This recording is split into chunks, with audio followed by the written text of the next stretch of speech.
Hola a todos y bienvenidos un día más a Factor Ferroviario, tu podcast de trenes, señalización, tecnología ferroviaria y entrevistas a profesionales del sector. Hola a todos, bienvenidos. Traemos un capítulo tecnológicamente puntero. Os hablamos en la Ferroescuela del nivel 3, que sabéis que está a la orden de la innovación. Y además, en la entrevista, hoy nos acompaña Beatriz Nieto, que es la jefa de la unidad de ingeniería en el Centro Nacional de Hidrógeno, y nos va a contar cómo se impulsa el método del hidrógeno para propulsión de trenes. Así que quedaos hasta el final, no os perdáis nada. Y os recordamos que tenemos una newsletter, no dudes en apuntarte en factorferroviario.substack.com.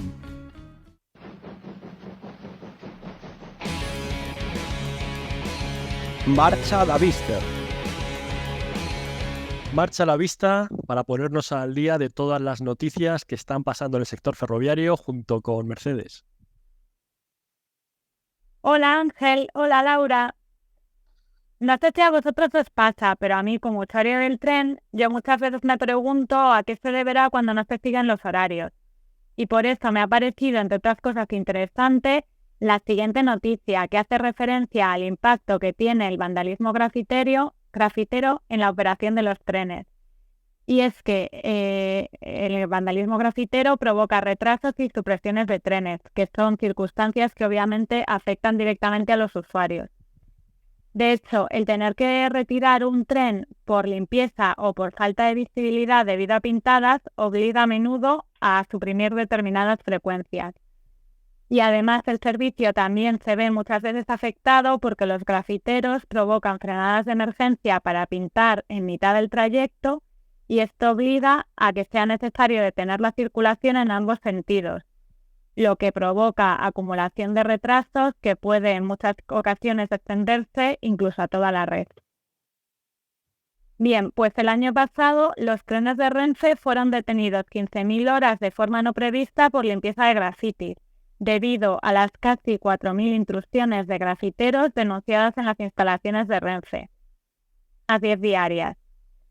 Bueno, y hasta ahora hemos visto el impacto que tienen los grafitis en la operación de los trenes, pero también tienen un importante impacto económico. De hecho, Renfe el año pasado destinó más de 25 millones de euros al vandalismo grafitero, tanto a labores de limpieza como a gastos indirectos y de inversión en seguridad, tanto de personal como de sistemas de vigilancia. Y es que el año pasado se vandalizaron más de 150.000 metros cuadrados de superficie de trenes, que es una superficie mayor que la de todos los campos de primera división juntos. Y además se malgastaron 10.500 horas de trabajo, que tuvieron que dedicarse a limpieza de trenes. Y también se generaron 16.000 litros de residuos tóxicos, como el benceno o el 1,3 butadieno, que son sustancias de las que está compuesta la pintura que utilizan los grafiteros. Esto es lo equivalente a 40.000 botes de pintura que generaron efectos nocivos tanto en el medio ambiente como en la salud de las personas. Y también, siguiendo un poco con el impacto medioambiental de los grafitis, el año pasado, por dar otro dato, se consumieron sin necesidad 400.000 kilovatios hora debido a la necesidad de trasladar a los trenes hasta los centros de limpieza. Y esta es la energía necesaria para mantener encendidas 36 millones de bombillas durante una hora, o para abastecer el consumo de más de 44.000 hogares durante un día. Pues desde luego está claro que impacto tienen y mucho, tanto en económico como en la operación normal de los trenes. Pero supongo que no será un hecho aislado y no pasará solo en España. ¿Ha implantado alguna serie de medidas por parte de otros operadores ferroviarios que se puedan implantar en España? Pues en la red ferroviaria del norte de Inglaterra, en varias estaciones, en 35 en concreto, han probado usar música clásica para evitar comportamientos antisociales, donde se engloba, por supuesto, el vandalismo grafitero. Esto ha sido idea del operador de trenes Northern, que es el segundo más grande de Reino Unido, y empezó este proyecto piloto en 2022. con música clásica, concretamente de Beethoven, Mozart y Händel, inicialmente 9 estaciones de su red y luego fueron añadiendo otras 26 hasta llegar a las 35 que os comentaba.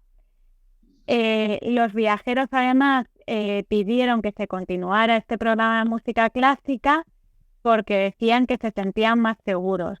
Y por dar así algún dato más, la música clásica suena en las estaciones a las horas en que los comportamientos antisociales son más frecuentes, pero suena con un volumen controlado para no molestar a los residentes locales cercanos. Y otras medidas que, por ejemplo, este operador ferroviario ha implantado para intentar combatir los actos vandálicos, además de este tema de la música clásica, han sido añadir cámaras de CCTV en sus estaciones. De hecho, han añadido 609 cámaras en las estaciones, 7.000 cámaras de alta resolución a bordo de los trenes y otras 1.000 cámaras que llevan los empleados en los uniformes. Y al final, todas estas grabaciones están a disposición de la policía para investigar estos hechos. Así que... Muy bien, muchas gracias, Mercedes. A vosotros. Hasta luego. La Ferroescuela. Seguimos en la Ferroescuela de Factor Ferroviario repasando los niveles ERTMS y hoy le toca el turno al nivel 3, que como ya comentamos cuando hicimos la breve introducción hace unos capítulos, ya no existe como tal el nivel 3 en las especificaciones de Unisir, pero lo vamos a mantener, lo vamos a comentar, ya que todos estamos acostumbrados a hablar de nivel 3 o como poco hablar de los principios de nivel 3. Luego veremos qué quiere decir eso. Primero de todo queríamos comentar por qué se ha eliminado nivel 3 de las especificaciones y se ha, digamos, fusionado, unido con el nivel 2. Al final, el motivo es que las especificaciones están muy centradas en el comportamiento del equipo embarcado. Y si os dais cuenta, para el equipo embarcado, tener una autoridad de movimiento que se haya construido bajo unos principios nivel 2 o nivel 3 le es completamente indiferente. Al final el tren recibe el mensaje con su autoridad de movimiento y da igual cómo se haya calculado.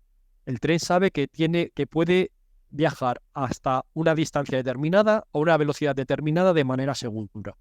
Y es capaz de supervisar esa curva, independientemente de si esa curva se ha calculado en base a nivel 2 o en base a nivel 3.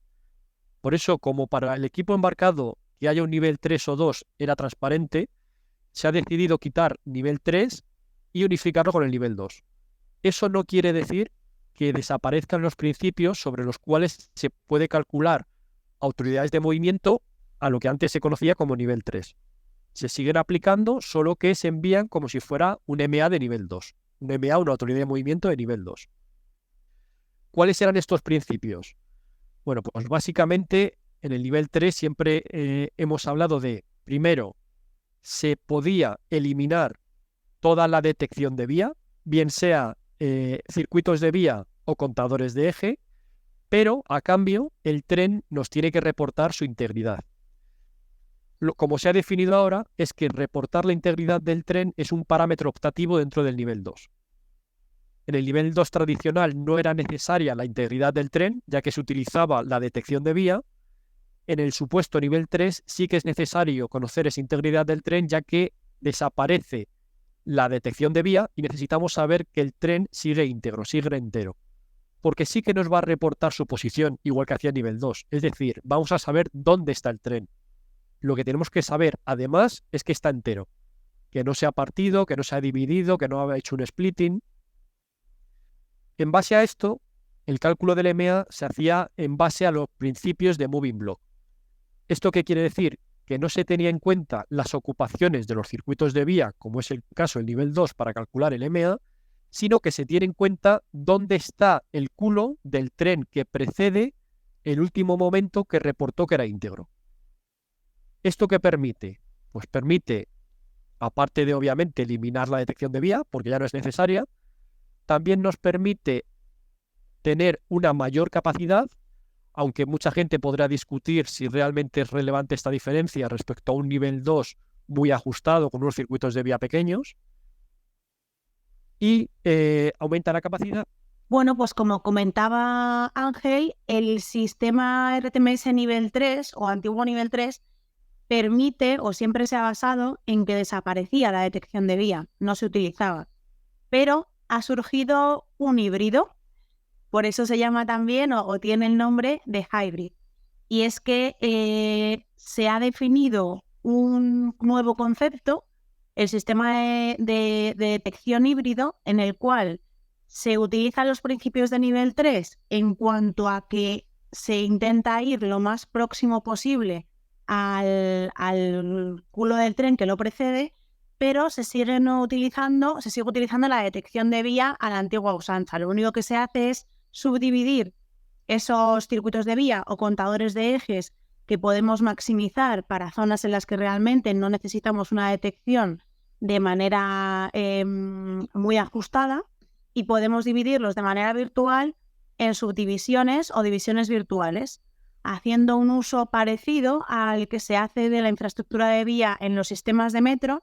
Nos lo llevamos a larga distancia y surge ese sistema híbrido en el cual nos podemos beneficiar del envío de autoridades de movimiento ajustado a esos circuitos de vía virtuales más pequeñitos, con lo cual es casi como si fuésemos a concepto de moving block directamente al culo del tren, pero podemos seguir aprovechándonos también de la detección física para eliminar ciertas situaciones degradadas, o poder liberar ciertas situaciones degradadas que en un nivel 3 puro, en el cual no hay detección, son difíciles de solucionar a nivel de operación y siempre suelen recaer en terceros como el operador. Eso es, de todas formas, yo creo que el nivel 3 híbrido merece que le dediquemos una ferroescuela en particular para explicarlo en detalle más adelante. Ahora queríamos ampliaros también cuáles son los principales elementos, tanto de vía como embarcados, de un nivel 3. Pues a diferencia de los niveles 1 y 2, en un nivel 3, en principio, si no tenemos en cuenta el híbrido, podemos prescindir de la detección de vía, con lo cual desaparecen circuitos y contadores de ejes. O como mínimo podemos decir que lo minimizamos al máximo posible. Siguen existiendo eurobalizas, en este caso para localizar al tren, y existe el RBC, que es el encargado de generar las autoridades de movimiento, se comunica por radio con el tren. El tren sigue teniendo su módulo de RTMS embarcado, que gestiona toda la parte RTMS dentro del tren e interactúa con el freno, con el Doppler, los tacos, con todos los distintos componentes. El maquinista solo necesita mirar al DMI, toda la información está en el DMI. Eso quiere decir que desaparecen las señales en vía, y para poder llevar a cabo esta operación aparece un nuevo módulo en el tren, que es el módulo de integridad. También se le conoce el TIMS, Train Integrity Monitoring System. El TIMS es el módulo que está en el tren y es el encargado de monitorear la integridad del tren.